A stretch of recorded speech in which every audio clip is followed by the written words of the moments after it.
Hello everyone, it's Pastor Ian here again with another one of your daily devotionals.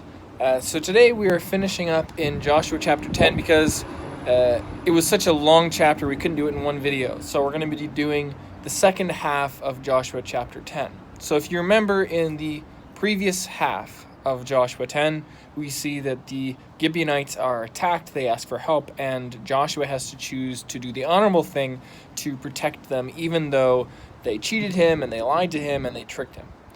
And the idea was that we have to be people of our word. We have to be people who say what they're going to do and then actually follow through. But the second half of the story is Joshua and the Israelites successfully winning every battle that they're fighting against all of the tribes that are against them, all the enemies that they have. And there's one particular section that I want to pay attention to. And in it, it says... Joshua tells the people of God, once he's defeated 5 of these kings, he basically says that watch and see what the Lord is going to do.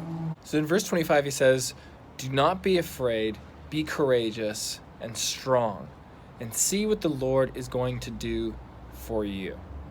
And then they execute the kings that were against them, and then they go off and they fight battle after battle against all these different enemies that are against them. The point of this chapter is to see that God is not only willing, but he is able to help those who believe in him.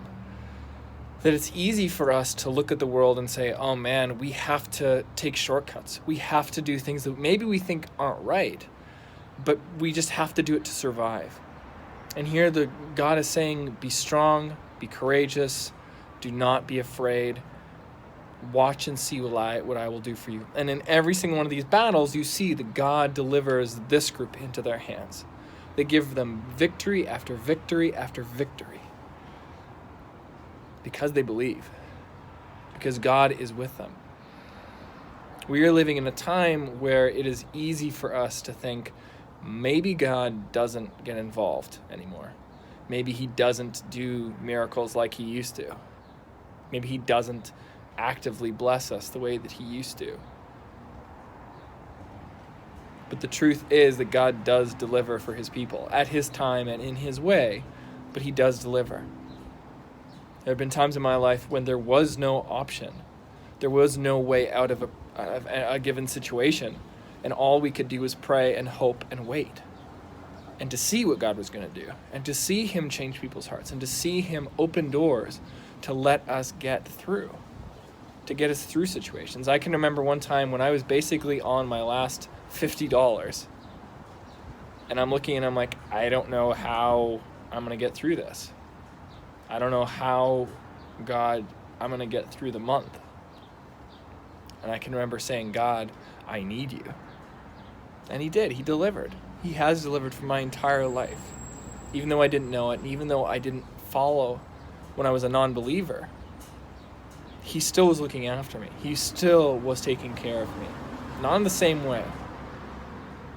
The point of this chapter is that we might be tempted to be afraid. We might be tempted to get discouraged, to not be courageous and strong-hearted. But look what God was able to do for his people. If he is willing to do that for his people, what is he willing to do for you and me? Well, he already died for us. That's the first thing. He died for us. He already opened the way so that we can be saved. That's the first thing. But second of all, God makes himself available to us in a way that he wasn't available to the Israelites of their day. We have a direct line to the Father through Jesus Christ. We have the ability to pray and ask and say, Lord, this is my heart. This is what is my burden today. And to say, Lord, your will be done. To ask him for our daily bread. So if you're one of those people who have lost their jobs because of this present virus, and you're saying, Lord, I don't know how I'm going to provide, pray. Ask God, and he will deliver for you. The Israelites were able to do immeasurably magnificent things, victory after victory, not because they were stronger or smarter or better equipped than anybody else, but because God was on their side. And if God is on your side, he will do the same for you. Maybe he won't give you victory in many battles. Maybe. I don't know. Maybe you're one of those people who don't have to fight a lot. Okay. But in your workplace, when you're dealing with an abusive spouse, when you're saying, God, how am I going to get through this? Trust the Lord, pray often, and watch and see what God will do. And when he opens doors for you, take them and thank him. And see that the Lord is good, that his love endures forever. He will give us victory in this fight too.